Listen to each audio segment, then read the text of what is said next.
Hey, welcome to the Naked Marriage Podcast. We're Dave and Ashley Willis. On this podcast, we address the truth about sex, intimacy, and lifelong love. Got a great episode for you today. But before we dive in, sweetie, why don't you share a review? All right, today's review is from Steph, and many numbers after her name and a smiley face that I can't even say here, but Steph, it's awesome. So she entitled her review, Our Favorite, and gave us 5 stars. Thank you so much, Steph. And she says, my husband and I are newlyweds, and we began listening to Dave and Ashley when we got engaged. They have helped us talk through important topics, sometimes even well in advance. We love the wisdom that they share on such a wide variety of topics and how they always tie it back to what Scripture says or doesn't say. We highly recommend not just this podcast, but also their books. So, Steph, thank you so much for you and your husband listening to this podcast and also reading the books and being willing to leave a review. We are so glad that you're finding it helpful. And we also we love hearing from newlyweds. Yes. Like, it warms our heart. You guys are so doing it right. I mean, we got married in the olden days before podcasts existed, literally. I know Ashley only looks like 25 and you're thinking, how could you be that old? And if you don't watch this on YouTube, you're missing a lot because she's also a fashionista. She's rocking the cutest hat today. It is so cute. I'm being distracted by the cuteness. And well, I do love a hat. I hope that I can get through this episode without just getting lost in her eyes. So silly. But see, I forgot what we were talking about. Oh yeah, newlyweds. So That's you guys right. are on the right track by doing what you're doing. So thank you for tuning in. That's right. And today's topic is so near and dear to our hearts. We've talked a lot about counseling in the past, but today we're going to talk about what to expect in counseling. What does it look like? What questions are you going to be asked? You know, what should we be prepared for? And so let's dive in.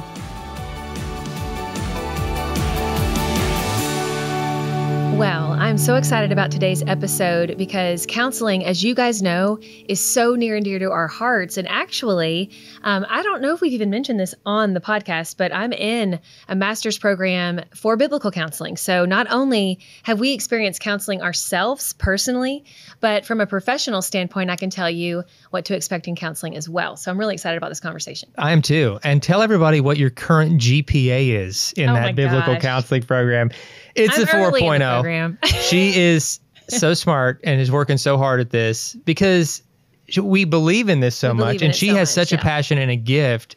And I mean, I'm just so excited for you doing this program and for us to have this conversation about counseling because it's something that's helped us a lot over the years, both as a couple and individually. We've seen a counselor together. We've both been to counseling individually. In fact, like very recently, just over this past summer, I was meeting online with a counselor through one of our ministry partners, Faithful Counseling. And you can connect with them actually at getfaithful.com/nakedmarriage and go through a discount. Yeah. And go through the same process that I just went through and had a really great experience connecting with the counselor. Tell me what that was like, sweetie, for listeners, because I think the whole telehealth counseling thing is very new. Yeah. And it's more popular than ever with COVID. But tell listeners, because I don't know. I mean, this was a private thing you were experiencing. It was one-on-one counseling. So What was that like? Well, it starts out and it's almost like an eHarmony of matching you with a counselor. So, you know, you answer these questions and kind of like what specific topics that you're kind of working through or wanting to talk through. And they ask you other questions and then they match you up with somebody. And if that person ends up not being a fit, then, you know, you can try somebody else. But, you know, my counselor was very helpful in just, I don't know, like helping me think new thoughts. And they do video sessions. So it kind of looks like Skype, kind of that kind of platform. And then your counselor can also, you know, message you through their app, through their deal. So I would get messages, kind of follow up like, hey, Dave, how are you doing with this? Or, you know, here's a resource that might help you out this week. And really good and interactive and engaging. And, you know, help me like talk through some things that even just recently that I've been to counseling different times because I'm clearly messed up. Like I've been through a lot. But you don't just go when you're messed up. Counseling is healthy for anyone. Yeah, that's even a bad joke. Counseling helps in all parts of the Bible says there's wisdom in seeking a multitude of counselors. That's in the book of Proverbs, the book of wisdom. So seeking out counseling isn't a sign of weakness, it's a sign of strength. And we don't just go when we're broken, even though if you are broken, counseling is a great first place to start. But you go when you just want to be better. Like you want to have a clearer mindset. You want to have a better marriage. You know, it's like in any part of life, it's almost like coaching. You know, pro athletes who are the best in the world still get coaching. They still are looking to people who can guide them and help them get to that next level. And I think that counseling is part of that. So it was good online. I've also sat in person with counselors before, but the online experience I thought was just as helpful. And, you don't have to leave the house.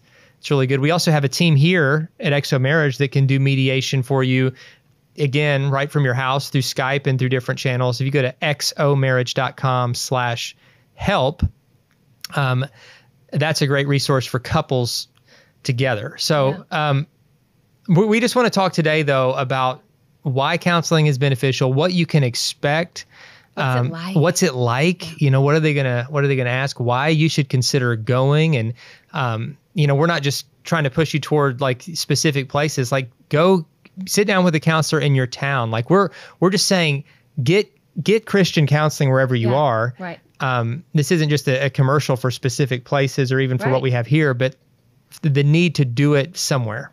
Absolutely. And there are so many amazing Christian counselors out there. And I know we often say, Christian counseling or biblical counseling. And the reason we say that is the counselors, they have a lot of power in your life and shaping how you think. And so as believers, you don't want to go to a non-Christian counselor because and I actually study this, in my program, there's a big push towards kind of this mindfulness wave of counseling, which isn't in and of itself a bad thing, because mindfulness is a good thing. We do need to be mindful, right? Yeah. But really, it errs on being very new age in its thinking and in its roots, and also it's just not of God. Some of the practices that come with that mindfulness. So I just want you to tread lightly with that, because if you go to a counselor, now you very well may go to someone who describes themselves as a counselor, but actually is a Christian, and maybe will use Christian counseling if you consent to that, because you're most likely going to sign a consent form from the beginning as to what kind of practices you're comfortable with. But I would say, I personally would encourage you to look for a biblical or Christian counselor, because you know what you're getting when you go there. And again, you still will need to sign a consent form, because you may want them to use explicitly Christian methods like praying with you or citing verses to you. Or maybe you're kind of early in your walk and you want them to use it implicitly, meaning that they're coming from a Christian worldview, and the things they're going to tell you about and the resources they recommend for you are all going to be Christian based, but they're not going to pray with you because maybe you're not at that comfort level yet, and that's fine. But you still are coming, you're getting counseled by a person who believes in the power of Jesus, who believes that God is our source of healing and truth. And that's going to lead you to the best place, because as a Christian, that's where we're coming from. And even if you're not a Christian and you're watching this or listening to this, I encourage you to start there too, because I honestly don't know how I would have ever gotten through my 4-year battle with depression and anxiety, or our different issues we've had with different family member issues over the years, or anything we're dealing with, without the power of Jesus in our lives. Oh, for sure. And so I just encourage you to start there. Now, so you're going to sign a consent form when you go in there. Again, they're going to ask you about different things you're comfortable with, as far as some different psychological and therapeutic practices. And then you're going to sit down. And that first session is usually a getting to know you session. You're going to get to know the counselor a little bit. And some counselors tell more about their life than others. Like, I remember I was in counseling, my very first counselor, Dorothy was her name.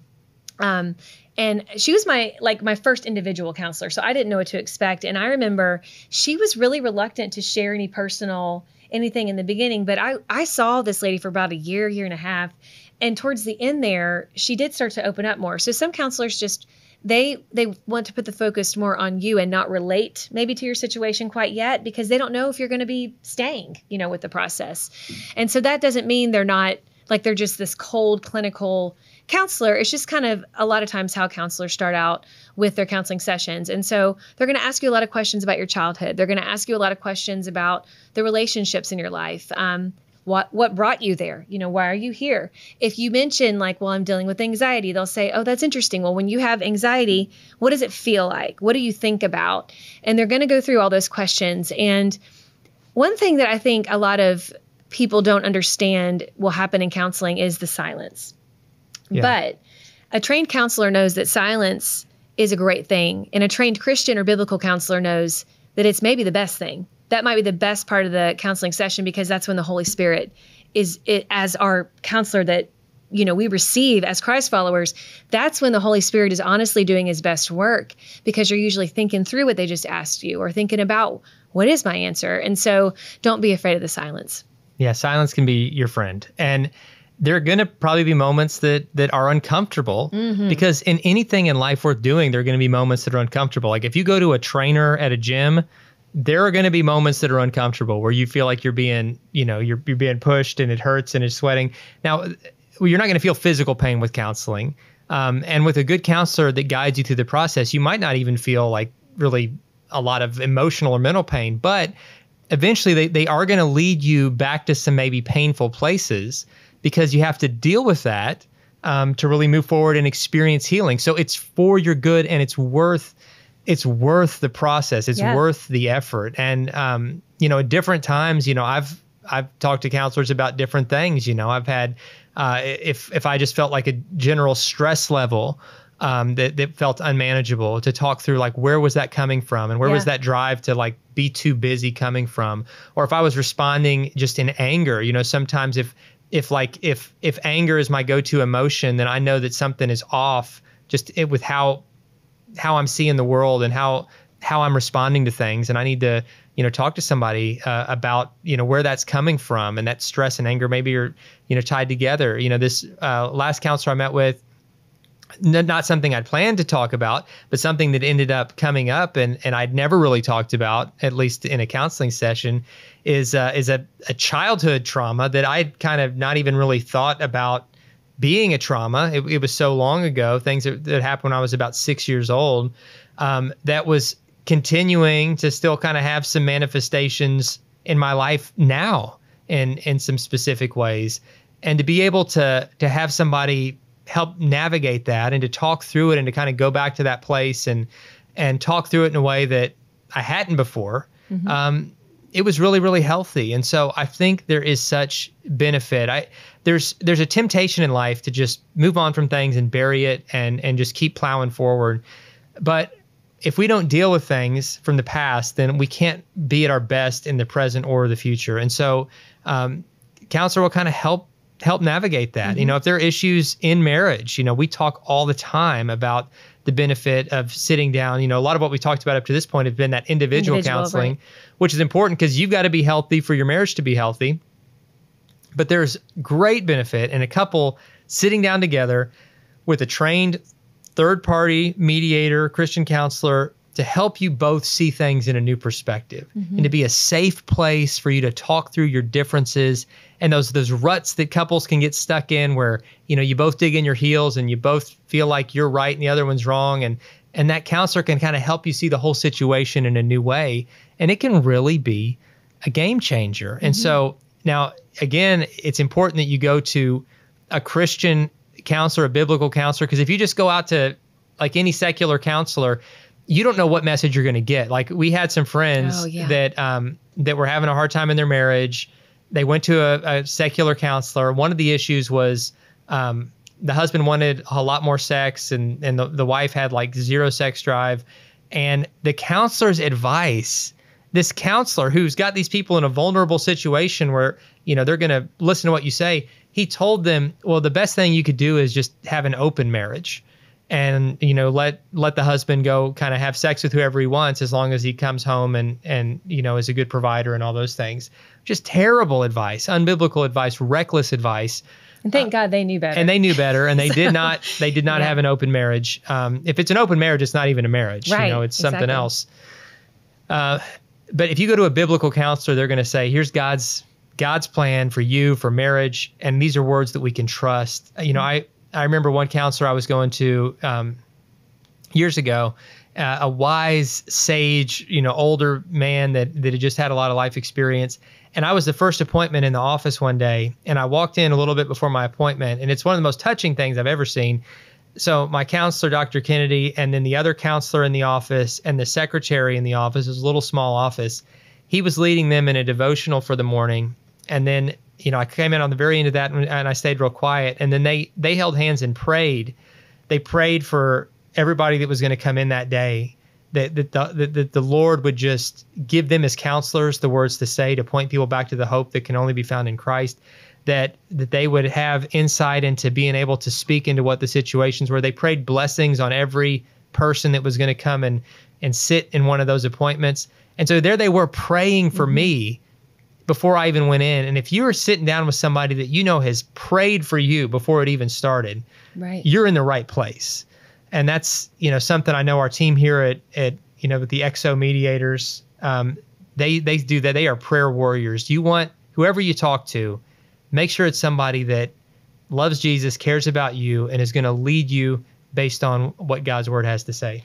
Absolutely. I mean, we've benefited from the prayers of our XO mediators. Like, we'll sometimes just receive these amazing messages that include prayers in them from them, because they're like, we're praying for not only the people we see, but the entire XO marriage staff. And it warms my heart, and I feel those prayers. And again, even if like you're not to the point where you're like, I barely know my counselor, I don't know if I want to pray with them, just know that they're still praying for you. And that there's such power in that, because they're really kind of saying, Lord, you make a way here. Like, you make a way. And they're also praying, Lord, help me to be able to have enough perception to really, lean into the things that you want to deal with in this person. Because when we're in counseling, sometimes we want to tell too many details, and that's fine. But a trained counselor knows what to really like hone in on, just like with your counselor recently, honing in on that childhood trauma that needed to be dealt with a little bit more for you. And so it gave you more freedom in your life. And it led to us talking about it, even though you were in individual counseling, we talked about it. Right. It can stir up those important conversations for you to have with your spouse. Absolutely. That you might not even have, that you've never had before, just because you'd never thought to have it before. Exactly. And I want to say with marriage counseling, we often hear from people who say, I really liked counseling, but my spouse got really awkward because the counselor kept on really asking them questions, and they felt really kind of focused on, and they didn't like that. And so, one spouse ends up not wanting to go. And I just want to tell you, there's going to be ebbs and flows in counseling. There's going to be times where it's really just on the two of you. There's going to be times where you're in the room, but they see something that needs to be dealt with in your spouse. And so they're really asking them questions. It's not to drill you. It's to bring out the truth.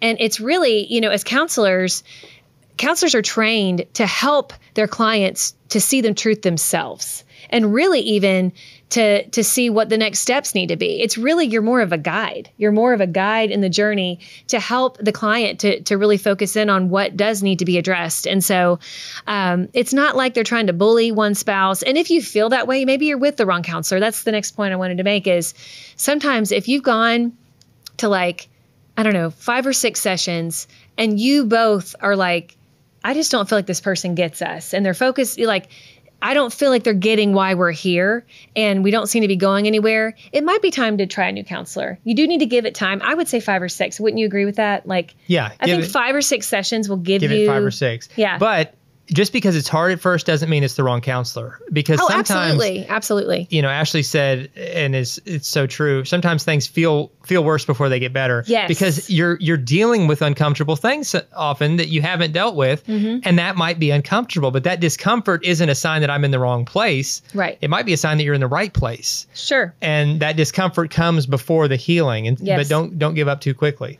Absolutely. And I know I've talked with different family members who have been to counseling, both for marital or individual, and they all say, I needed to give it some time. But I remember specifically one of my family members saying, she was talking to this lady, and the lady is highly educated, maybe the perfect counselor for someone else. But she said it's like she wanted to make a bigger deal out of this one issue than really, I felt like I had dealt with that.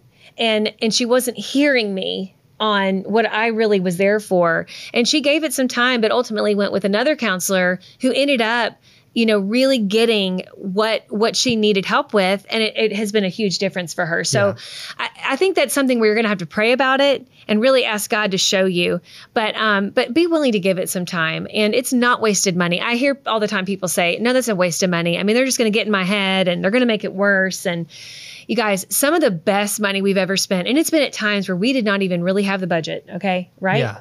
Some of the best money we've spent has been on counseling, because you do reach a crossroads a lot of times, whether personally or collectively as a married couple, where you've said everything you can say, you've thought about everything that you yourself can think about, and you need someone else to come in there as a neutral party and say, this is the rub here. This is where you guys are having friction, or this is the thought that you're coming back to that has made a nest in your head, and it's like festering, and you need to deal with this. Because when we're so close to something, we have a tendency to have a lot of blind spots. And so we need someone who can come in there and help us take a step back and say, like, here's how we can move forward. And you guys, there's always a way forward.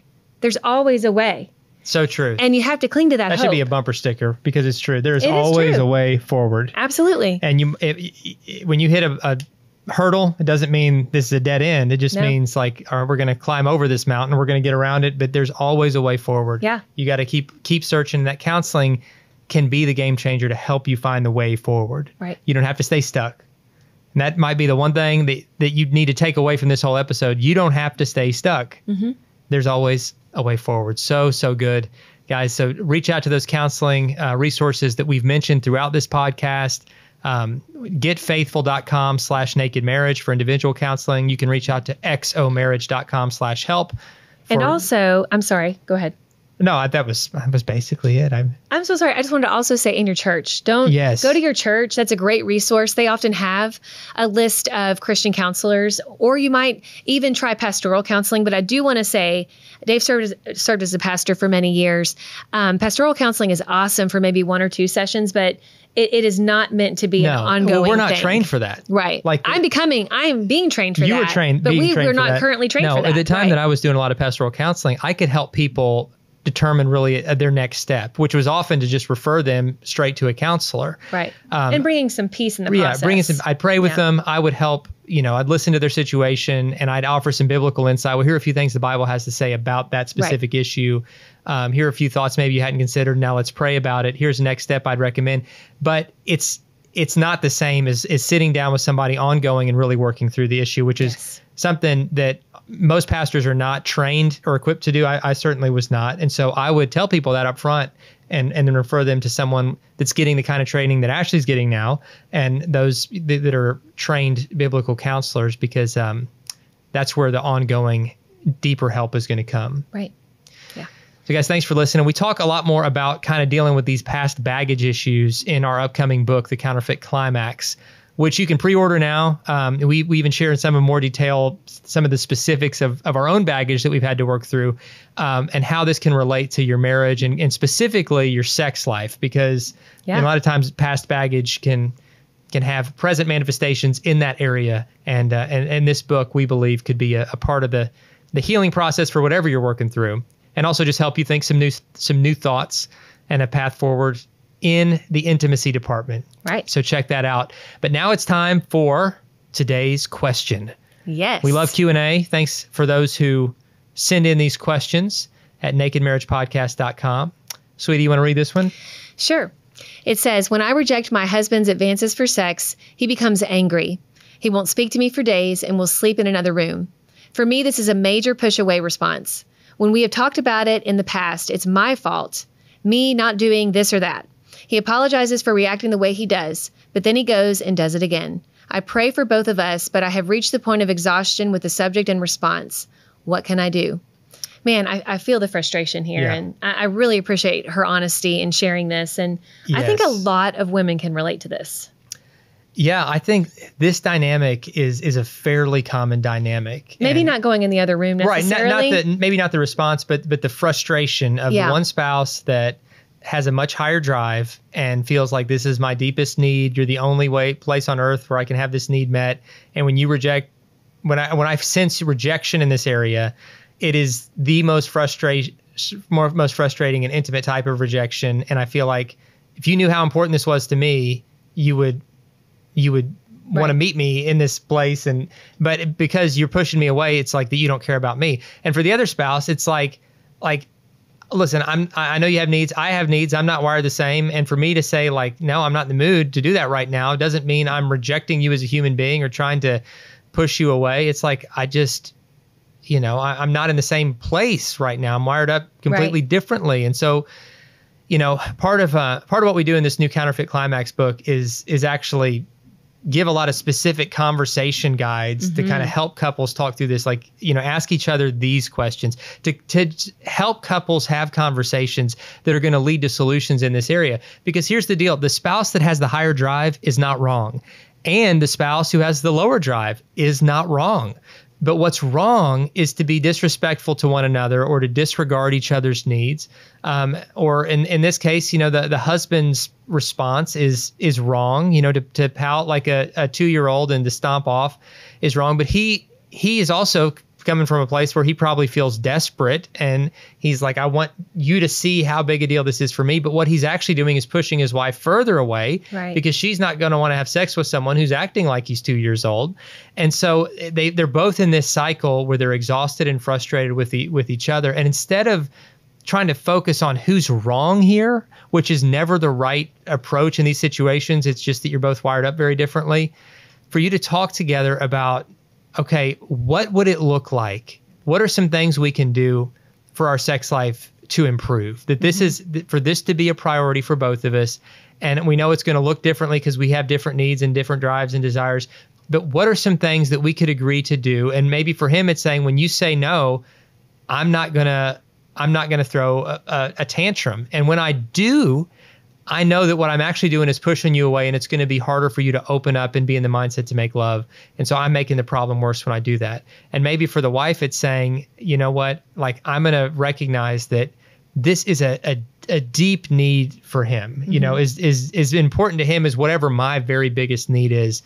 And I want to be so sensitive to him in that, looking to serve him in that way. And also just for the sake of our marriage, making this a priority, but to really talk through it. And it sounds like they are trying to talk about it, but it always leads back to this place. Yeah. And to me, I think that maybe for him, maybe this is how it was handled, like how conflict was handled in his home growing up. I don't know. I'm not making excuses about that because it doesn't make it right, but it sounds like this is a go-to for him.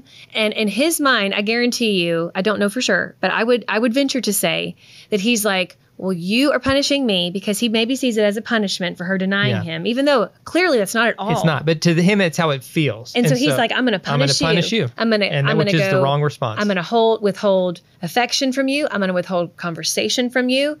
I'm going to make you feel as lonely as I feel in this moment. And you guys, we can never handle any situation like that in marriage. It's not a tit for tat. I'm going to give you what you gave me or what I perceived that you gave me or didn't give me or whatever. It's not about punishing each other. That's a very childish way of handling it. And I know this wife knows that. And I will say, men, if you are listening to this or watching this, anger towards your wife is a huge turnoff. Like, the movies want to make this whole makeup sex thing, or, oh, I find your anger attractive. It's not, okay? It is a huge turnoff. If you want to squash your lady's libido, be mad at her, okay? Because it is just a huge turnoff. And so he probably doesn't realize that. Yeah. I mean, literally, you're doing the very opposite thing of what you want to happen. And so the best way to your wife's heart is talking to her. I mean, you've done the first step in saying you're sorry, which is great, but we're only as sorry as our actions show. True. And if you're doing the same thing over and over again, you're not sorry, dude. You got to change what you're doing. And I'm sorry I just said dude, but this is how I talk to my kids when I'm telling them they're wrong. So, yeah, she's a very cool mom. But I mean, you're not. You got to change something because it's not getting you anywhere. Both of you are frustrated, and so you're going to have to try something new. This whole episode has been about counseling. I would say this is a time to go to counseling when you've had repeated behavior, and I'm sorry, and then the repeated behavior. I'm not saying your husband, the lady who wrote this, I'm not saying your husband's not trying. I think he really is trying, but you might need a professional to enter in here, because there's somewhere he goes in his mind that is going into his actions in this scenario that he's got to change. He's got to change his response to this. And maybe you've got to change some things too. I'm not saying it's all on him, but clearly this behavior has got to stop. It's very childish and degrading to her, and disrespectful too.